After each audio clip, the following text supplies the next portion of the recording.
મીઠી મધુરી વાત ભાગ છે 89 તારીખ 20/3/2026 એક નોંધ લીધા જેવી છે કે તારીખ 18/3ના રોજ કથા બંધ હતી, એટલે એ 18 તારીખને બદલે તારીખ 19 ગણવાની અને ભાગ છે 88 ભાગ ક્રમ પ્રમાણે સાચો છે, પણ તારીખમાં થોડો ગોટાળો થઈ ગયેલો. 18ને બદલે તારીખ 19 સમજવાની. તે સ્વામિનારાયણ. હવે વચનામું ચાલે છે 39 મધ્ય. એમાં સ્વાભાવિક ગુણ હોય તે કહો. પછી મહારાજ પોતાના સ્વાભાવિક ગુણ કહે છે. એક તો અમારે એમ પંચ પ્રકારના વિષયમાંથી ક્યાંય દેહ સુધી એટલો સંબંધ થાય, યોગ થાય અને સ્વપ્નમાં ન આવે. બીજો ઉપાય એ છે, બીજો ગુણ એ છે, બહારથી સૂજે એટલી પ્રવૃત્તિમાં રહ્યા હોઈએ, પણ જ્યારે અંતરદ્રષ્ટિ કરી પોતાના આત્મા સામું જોઈએ તો કાચબાના અંગની પેઠે સર્વે વૃત્તિ સંકોચાય, આત્મસ્વરૂપને પામી જાય ને પરમ સુખ રૂપે વર્તાય. બીજો ઉપાય કીધો. મહારાજ કહે છે અમારે આમ વર્તે છે. એ બાપા, તમે તો ભગવાન છો, તમે આ બધી વાત અમારે માટે કરો છો, તમારે માટે બાપા કાંઈ નથી. સિદ્ધને તમે અમને ભૂલા પાડો છો. હા, અમે તમારા છીએ અને તમારા શાસ્ત્રો વાંચ્યા છે અને તમને થોડાક જાણ્યા છે, એટલે અમે ભૂલા પડીએ એમ નથી. હા, જો બહાર ગમે એટલી પ્રવૃત્તિ હોય, બરાબર, મહારાજ કે બહાર ગમે એટલી પ્રવૃત્તિ હોય, અંતરદર્શી કરી પોતાના આત્મા સામે જોઈએ ત્યારે બધી પ્રવૃત્તિ સંકેલે કાચબાના અંગની પેઠે વૃત્તિ સંકોચાય, આત્મસ્વરૂપે પામી જાય અને પરમ સુખ રૂપે વર્તાય છે. પરમ સુખ રૂપે વર્તાય છે. હવે અહીં એક વાત મને મારા ગુરુદેવની વાત યાદ આવે છે, તો તમે રાજી હો તો હું મારા ગુરુદેવની એક વાત કરું. ભનુભાઈ એટલે રાજકોટના એક ઝવેરી, હા, બુદ્ધિ પ્રતિભા, ગીતાનું જ્ઞાન પચાવેલું, સારા ભક્ત. ભનુભાઈ અત્યારે બધા ધામમાં, અહીં કોઈ નથી ધામમાં બધા, પણ મારા ગુરુદેવ અમે કથામાં સભામાં બેઠા હોય, અમે એટલે કહેતા ઉદ્દેશ કહેતા, ઉપર આવું ને ઉપર ગુરુદેવનું આસન બીજે માળે હતું, એટલે એમ કહેતા નીચે જાઓ આસનથી એટલે રૂમથી, ત્યારે આ પ્રવૃત્તિ બધી હાલતી હોય ને, બાંધકામ છે, ઓલી છે, વ્યવહારિક બધી પ્રવૃત્તિ હાલતી હોય ને ઘણી બધી, તો એના સંકલ્પ થાય. અને પછી નીચેથી અહીં ઉપર આવો ત્યારે ચાદર છે ને ઓઢી હોય ને, ચાદર એ નીચે મૂકીને આવું. પછી અહીંયા આ કથા હાલતી હોય કે તમે અત્યારે બેઠા છો બધા, ન હો તો હું એ મહારાજની મૂર્તિને ચિંતન કરતો હોવો, મારો તો મહિમા વિચારતો હોવ. હા, પછી એમ કીધું કે આ રગ બધી છે, જો આમાં લોહીનું આમ પરિભ્રમણ બધા એમાં આમ થયા કરે કે, હા, આ બધી ભગવાનની કેવી અંદર કેવી મશીનરી ગોઠવી છે ભગવાને કે, એની મેરે ચાલ્યા કરે બધું કે. આમ આવી રીતે કોઈ પ્રસંગથી ભગવાનનો મહિમા વિચારું કે. નીચે ઘાટ શંકર પર નીચે ને ઉપર કાંઈ નહીં કરવાના. આ ચાદર બે રાખી છે, એક ચાદર વ્યવહારની એ નીચે મૂકીને આવ્યો અને બીજી ચાદર અહીંયા એ બસ ભગવાનની મૂર્તિ સંભાળવાની. એટલે હકીકતમાં આવી ચાદર બે ન હોય, વિચાર સંકલ્પની ચાદર. એ એમ કહેતા હો. અહીંયા કીધું મારે શું કીધું કે પરમ સુખ રૂપે વર્તાય, પરમ સુખ રૂપે વર્તાય. અને ગુરુદેવ ખરેખર આમ પરમ સુખ રૂપે વર્તતા હો. હા, પરમ સુખ રૂપે વર્તતા. એવા તો વિરલા કોઈક જડે. અને કહું કે ન કહું એમ થાય છે, પણ કહીશ ખરો. એટલા માટે કે કોઈને આપણે નિશાનમાં નથી રાખ્યો નથી, કોઈને આમ નિશાન તાય નથી કહેતા. એટલે આપણે જનરલ ઘા મારી દઈએ. એટલે ગુણાતીતાન સાઈન વાતોના માધ્યમથી વાતોમાં આવે છે. કેટલા વાત મને ખબર નથી, પણ વાતોમાં આવે છે કે મોટા મોટાએ પ્રવૃત્તિમાં ભળવું નહીં.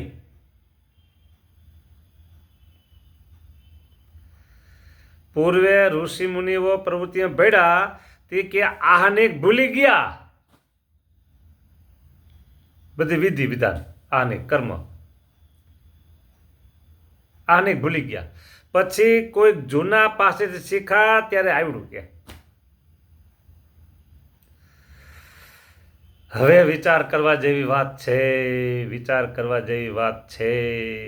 મોટા મોટા એ પ્રવૃત્તિમાં ભળવું નહીં. આવું ગુણાતીતાનંદ સ્વામીનું અમૃત વચન છે. પ્રવૃત્તિને અને અંતરદ્રષ્ટિને વેર છે બેયને. પ્રવૃત્તિ કે તારા ભૂક્કા બોલાવી દઉં, અંતરદ્રષ્ટિને કહો. પ્રવૃત્તિ એમ કીધું. પ્રવૃત્તિએ અંતરદર્શીને કહ્યું કે તારા ભૂક્કા બોલાવી દઉં. એ ભૂક્કા બોલી ગયા હોય પછી સવારે સ્નાનાદિક ક્રિયા કરી અને પછી પૂજા કરવા બેસે. પછી માનસી પૂજા કેવી થતી હશે એ ભગવાન જાણે, એ જાણે. એ એટલે કોણ? પછી માળા ફેરવા બેસે. દિવસે માનસી પૂજા થતી હોય તો કરે, યાદ આવતી હોય તો, અને કદાચ યાદ આવીને કરે તો આંખો વિશે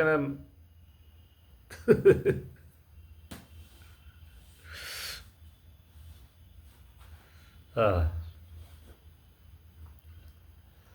એટલે પ્રવૃત્તિનું કામ જેવું છે. હા.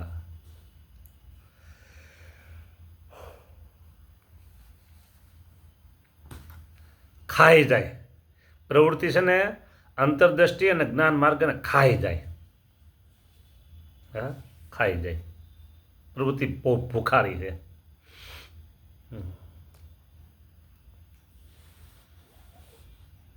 વેગે ચડ્યો રે વ્યવહાર, ભૂલો ભક્તિનું ભાનજી. કોમ્પિટિશન ચાલે છે, હરીફાઈ ચાલે છે. એકંદરે વિકાસ પણ છે અને નુકસાન પણ છે. બાહ્ય વિકાસ છે, બળ તાકાતવાન એ કમજોર છે. તાકાતવાન એ કમજોર છે. બાહ્ય વિકાસ છે. હવે આપણે ખંડન તો કરાય નહીં, ખંડન તો કરાય નહીં, પણ મભમમાં કહીએ કે બાહ્ય પ્રવૃત્તિ છે, કોમ્પિટિશન અર્થાત હરીફાઈઓ ચાલે છે. હરીફાઈમાં નુકસાની છે ને નફો છે, બે છે. હા. કોઈ કંપની હોય એમાં હરીફાઈ ચાલતી હોય તો ગ્રાહકને લાભ થાય. હા, એમાં હરીફાઈ ચાલતી હોય એમાં ભક્તોને મજા આવે. હા, પણ એક વાત તમને કરું, થોડીક વાત કક્ષા ઊંચી છે. જે નવા આદરવાળા સત્સંગમાં આવ્યા હોય, એને નવા આદરવાળા હોય તો સમય ઉત્સવ એને ભયો મજા આવે છે.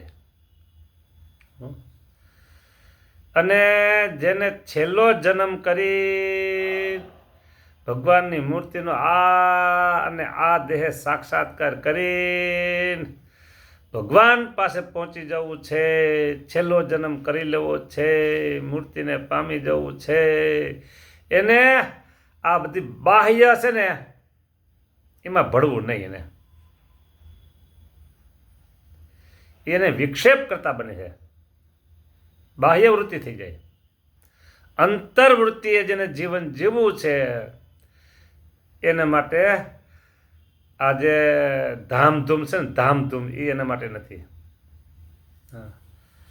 નવા આદરવાળા હોય તો ધામધૂમ એને મજા આવે, એનું અંગ વિકાસ પામે. એટલે વાત અહીંયા બીજા તમે સ્વાભાવિક ગુણ, એમાં બીજો ગુણ બગડ એમ કીધું સમજાય ને કે સૂજે એટલી પ્રવૃત્તિમાં રહ્યા હોઈએ, પણ જ્યારે અંતરદ્રષ્ટિ કરી પોતાના આત્મા સામે જોઈએ તો કાચબાના અંગની પેઠે સર્વે વૃત્તિ સંકોચાય, આત્મા સુખને પામી જાય અને પરમ સુખરૂપે વર્તાય. એ તો અંતરદ્રષ્ટિ કરે તો. અત્યારે અંતરદ્રષ્ટિ કરવાનો સમય કોની પાસે છે? એટલે આમાં બે પ્રશ્ન થાય. આ બોલ્યો ને કોની પાસે એમાં બે થાય.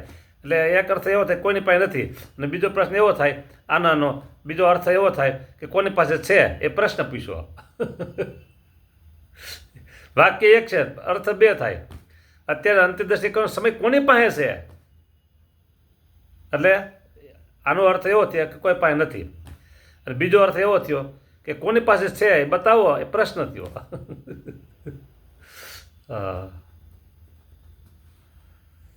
વાતો સ્વામિનારાયણ ભગવાનની છે સરસ. હા, કે અમે પરમ સુખ વર્તે છે. કાચબા નાંગની પેટે બધું અંકેલે જાય ત્યારે અમારા ગુરુએ કીધું હતું ને એમ.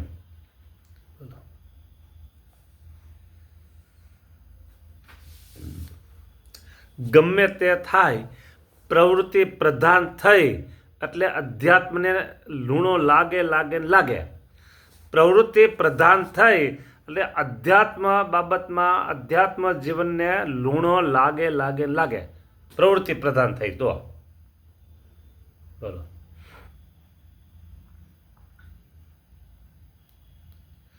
અને અત્યારનો માહોલ એવો છે કે પ્રવૃત્તિના આધારે જીવન ચાલે છે. પ્રવૃત્તિના આધારે. એક વાત કહી દઉં હાઉ ટૂંકી. એક ગુણાતીતાન સ્વામીને સમકાલીનમાં બરાબર, એક કોઈ કહી છે કોને ખબર નથી, બહુ પ્રવૃત્તિ સ્વામી એને રોક્યા કે હવે તમારે આ નથી કરવું, આમ કરો. તો મરવા જેવા થઈ ગયા, રહી શકતા નહોતા. પ્રવૃત્તિ બંધ કરાવી એટલે આવું થઈ ગયું હતું. એટલે પ્રવૃત્તિ કરીએ પણ અંતરદ્રષ્ટિ કરી ભગવાનમાં જોડાઈએ, એ અગત્યની વાત છે. જય સ્વામિનારાયણ.